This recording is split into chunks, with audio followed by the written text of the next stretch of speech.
Élu député de la Nation en 2012, Guillaume Soro a préféré troquer son habit de Premier ministre pour celui de représentant du peuple, donnant ainsi dès le début de sa collaboration avec Alassane Ouattara sa vision de la démocratie et du modèle de société pour lequel il s'est battu entre 2002 et 2011.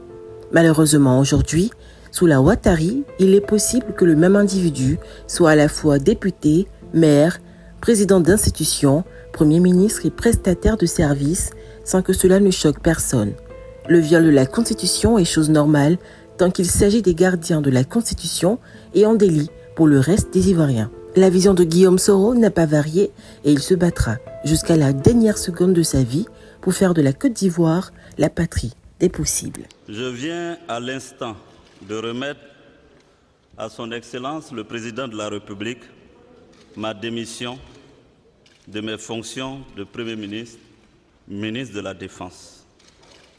En effet, la Commission électorale indépendante vient de proclamer dans le courant de la journée les résultats définitifs de l'élection législative, confirmant ainsi du coup ma qualité de député de la circonscription électorale de Ferkessé-Dougou commune. Aussi, voudrais-je d'emblée dire toute ma satisfaction face à l'excellent travail accompli par toutes les institutions impliquées dans le processus électoral, mais aussi ma joie de noter que notre pays vient ainsi de franchir avec bonheur une étape essentielle dans notre quête commune de démocratie. Dès lors, il me revenait de tirer toutes les conséquences qu'induisent les règles du jeu démocratique.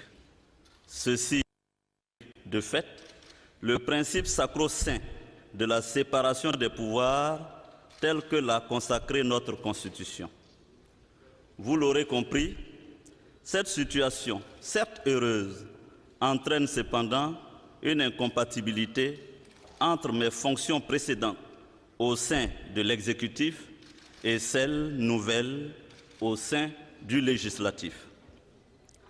En quittant ce jour mes fonctions de Premier ministre, ministre de la Défense, en accord et en harmonie avec son Excellence, Monsieur le Président de la République, mes premières pensées vont à l'endroit de ma famille, qui a tant souffert le martyre de mes longues absences et des frayeurs des tentatives d'assassinat dont j'ai régulièrement été l'objet, ainsi qu'à mes enfants que je n'ai pas eu le privilège de voir grandir, absorbés que j'étais par les lourdes charges du devoir. Mes pensées vont plus naturellement vers le peuple de Côte d'Ivoire qui m'a honoré de sa confiance durant les 9 années où j'ai exercé au sein de l'exécutif, 4 ans en tant que ministre d'État, 5 ans en tant que Premier ministre. Toutes ces années ont été émaillées de joie, mais surtout de souffrance et de douleurs vives. Ensemble, nous avons payé un lourd tribut au combat pour la démocratie. À cet instant précis, je pense à tous mes proches, amis, mais surtout à tous ces valeureux citoyens anonymes qui ont perdu la vie sur le chemin de la liberté. Je m'incline respectueusement en leur mémoire. Je me permettrai ensuite de remercier le Président de la République, son Excellence Alassane Dramane Ouattara, et de lui traduire toute ma reconnaissance. Sa confiance et son affection ne m'ont jamais fait défaut. Il m'a inculqué une autre vision de l'État et a forgé ma capacité à aborder les questions de développement du pays autrement. Je me dois de faire du reste une mention spéciale à mes compagnons et frères des Forces Nouvelles, MPCI, MPIGO, MJP, qui ont mené le juste et noble combat. Je remercie aussi toute la classe politique nationale et le président Bédié qui m'ont soutenu. Je veux aussi saluer tous les membres des gouvernements successifs, sans exclusion, que j'ai eu à diriger, ainsi que mes collaborateurs civils et militaires des différents cabinets. Des hommes et des femmes loyaux et compétents, sans lesquels je ne serais pas parvenu à accomplir ma tâche avec bonheur et fierté. Ce bilan si positif, au dire des citoyens avertis, est d'abord et avant tout leur œuvre. Je leur en suis reconnaissant. Il serait vaniteux et prétentieux d'évoquer le bilan positif de notre action sans me référer à Dieu qui a permis l'agencement heureux de notre destin, qui a permis à l'orphelin précoce que je suis de trouver ma voie sur ce chemin tortueux et périlleux de la vie. Je pense au miracle de l'accord politique de Ouagadougou. C'est le lieu de remercier le président de la République du Burkina, Blaise Compaoré, pour sa clairvoyance politique qui a favorisé la signature de cet accord. Cela a permis, par les audiences foraines, de sortir près de 700 000 personnes de l'anonymat administratif. Il nous a donné près de 6 millions de cartes d'identité, rétablissant ainsi la citoyenneté de nombreux compatriotes. Il a permis une élection transparente et démocratique et l'avènement d'un président dont la légitimité est incontestable.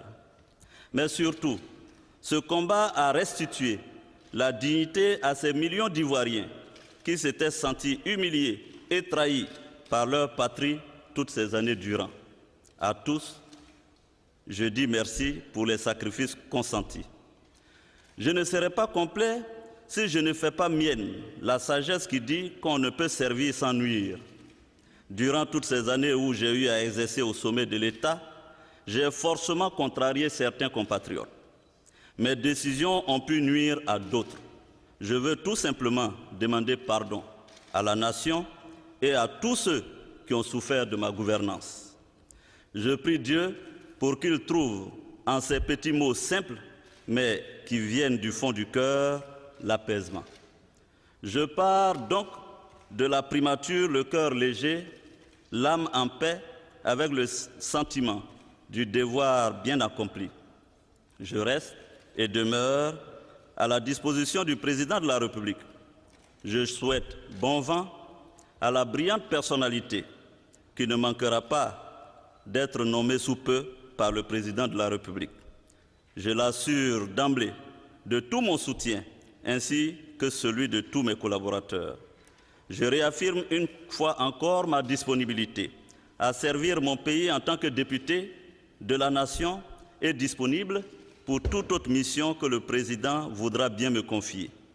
Pour la suite, ne dit-on pas qu'on rencontre sa destinée souvent par le chemin qu'on emprunte pour l'éviter? Alors, laissons le destin s'accomplir. Merci à tous du fond du cœur.